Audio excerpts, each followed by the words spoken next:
The first person who saw me at Thanksgiving dropped her wineglass so hard it shattered across the kitchen floor. Nobody moved. Nobody breathed. Because 8 years earlier, my family buried a coffin with my name on it. And now I was standing in the doorway alive. Rain-soaked jacket. Gray beard. Old duffel bag hanging from my shoulder. Looking like a ghost that forgot to stay dead. My mother started crying first. My younger sister backed into the counter like she'd seen the devil himself. And my older brother? He turned completely pale. Because out of everybody in that house, Elias knew exactly why I disappeared.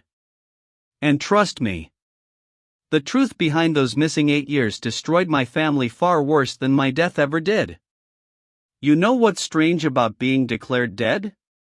Eventually, people stop waiting for you. Your room gets cleaned out. Your clothes disappear. Your favorite chair belongs to somebody else.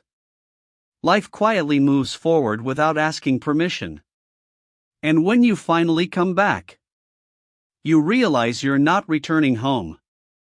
You're interrupting a story that already learned how to continue without you. So tonight's story isn't just about betrayal. It's about survival. About guilt. About the horrifying things families bury to protect themselves. And honestly, some parts still feel unreal even to me. My name is Rowan Mercer. I'm 43 years old. And for nearly a decade, my family believed I was dead somewhere in the Pacific Ocean. That's the official version anyway. The real version? Much uglier. Before everything happened, I worked on commercial shipping routes between Alaska and Japan. Long stretches at sea. Good money. Terrible lifestyle. My wife Noelle hated it. Not because she didn't trust me. Because she said the ocean slowly stole pieces of me every year. Maybe she was right. We had a 6-year-old daughter named Heidi back then. Dark curls. Gap-toothed smile. Completely obsessed with dolphins. I missed too much of her childhood chasing overtime shifts. That's one of the regrets that never leaves. Then there was my brother Elias. 3 years older. Sharp suits. Perfect smile. The kind of man who could sell hope to desperate people. He ran our father's investment company after Dad retired. Successful. Respected. Admired. At least publicly. Privately? Elias always needed control. Even as kids. If he lost a board game, he'd accuse someone of cheating. If he failed, somebody else had to be responsible. Meanwhile, I was the easier son. The forgiving son. And people like Elias survive by depending on people like me. The trouble started when our father got sick. Stage 4 liver cancer. Fast. Aggressive. The kind that turns months into weeks before anybody emotionally catches up. While Dad was in treatment, I discovered something accidental. Numbers that didn't make sense inside company accounts. Missing money. Huge amounts. At first I assumed accounting errors. Then I kept digging. And slowly, I realized Elias had been stealing from clients for years. Millions. Using fake shell accounts. Forged signatures. Everything. I confronted him 3 nights before my final shipping assignment. Worst mistake of my life. He didn't panic. Didn't deny it. He just sat there quietly drinking whiskey while rain hit the office windows. Then he looked at me and said, "You always did have terrible timing." That sentence still gives me chills. I threatened to expose everything after returning from the trip. Especially because some of the stolen money belonged to families trusting our father's company with retirement savings. Elias nodded calmly the entire conversation. Too calmly. Looking back now, that should have terrified me. The ship disappeared 11 days later during a violent storm near the Aleutian chain. At least that's what the news reported. Technically, the storm part was true. The rest wasn't. Around midnight, somebody attacked me below deck. Hit from behind. I woke up on a small fishing vessel with two strangers speaking Russian. My wrists zip-tied. Ribs broken. Head bleeding. Turns out Elias owed dangerous people an unbelievable amount of money. And instead of paying fully, he traded information. Including mine. The plan was simple. Make my disappearance permanent. No body. No investigation. Problem solved. But life gets messy sometimes. The fishing crew transporting me got intercepted weeks later during a smuggling investigation near eastern Russia. Most of the crew disappeared into prison systems. I disappeared into something worse. Off-grid labor camps. Fake documents. Years surviving however I could. And before anybody asks, why not contact home? I tried. Twice. The first letter never arrived. The second attempt nearly got me killed. Eventually survival becomes your full-time occupation. Food. Shelter. Breathing another day. Hope becomes dangerous after long enough. So slowly. I stopped believing I'd ever come back. Then one morning, 8 years later, everything changed because of a photograph. A volunteer doctor working near the docks recognized an old family picture I kept hidden inside my coat lining. She spoke English. American English. First familiar voice I'd heard in years. 3 months later, after endless paperwork, interviews, and embassy involvement, I was finally heading home. And honestly, the flight terrified me more than captivity ever did.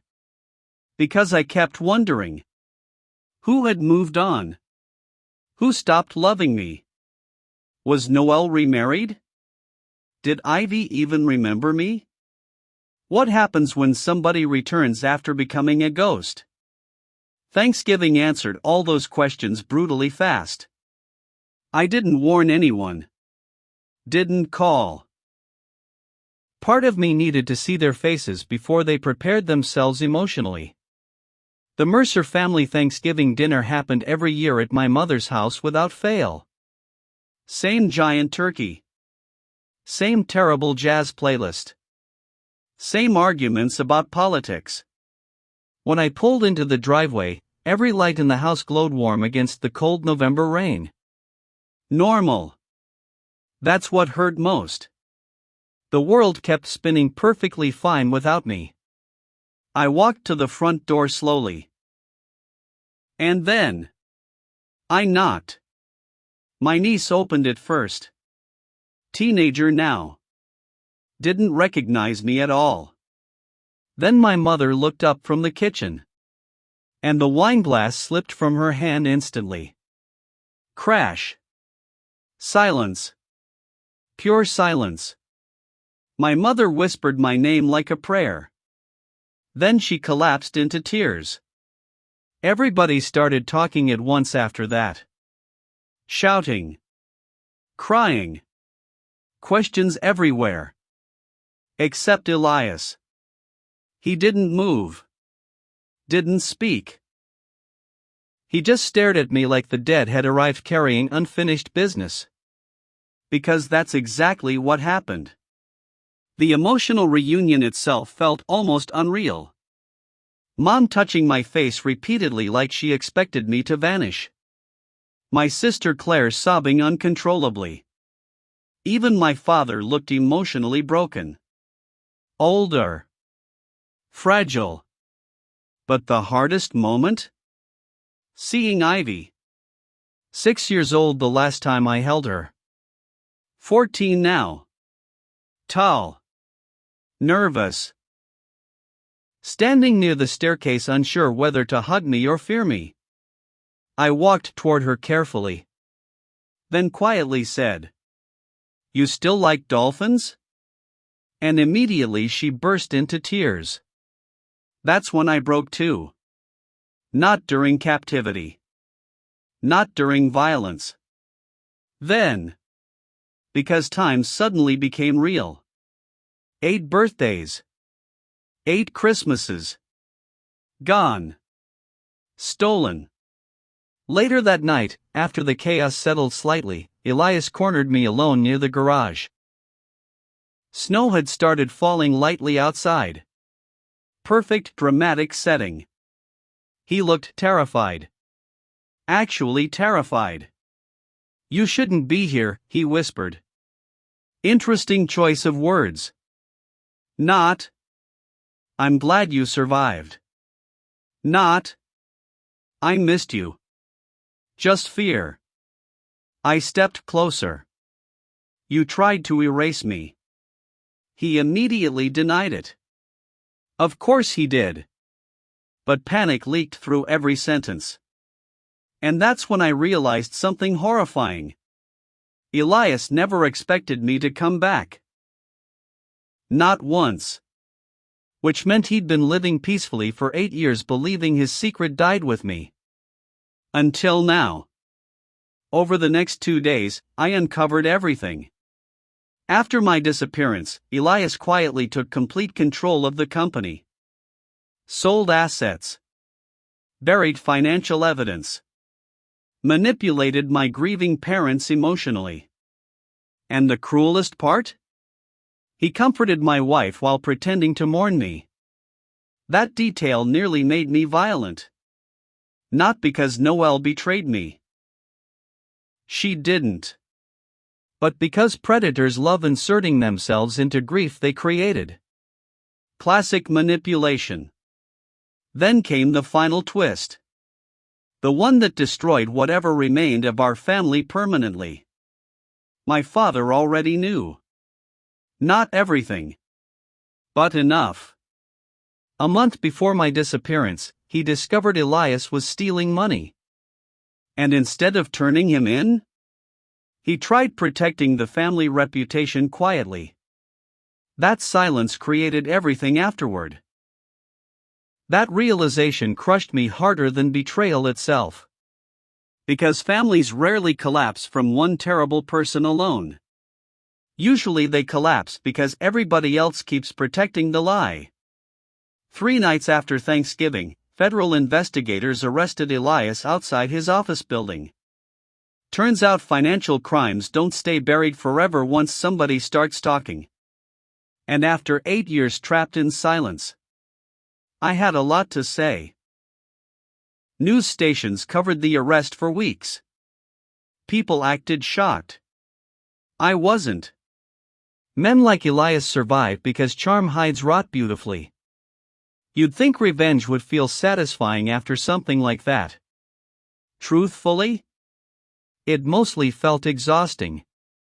Because exposing him didn't give me back lost years. Didn't return Ivy's childhood. Didn't erase the nightmares. Pain doesn't disappear just because truth finally arrives. That's something movies lie about constantly. A few months later, Ivy and I sat together near the ocean in Oregon. Cold wind. Gray water. Quiet afternoon. She asked me something I still think about constantly. Did you ever stop trying to come home? Man. That question hit deep. Because honestly, some days I did. Some days survival leaves no room for hope.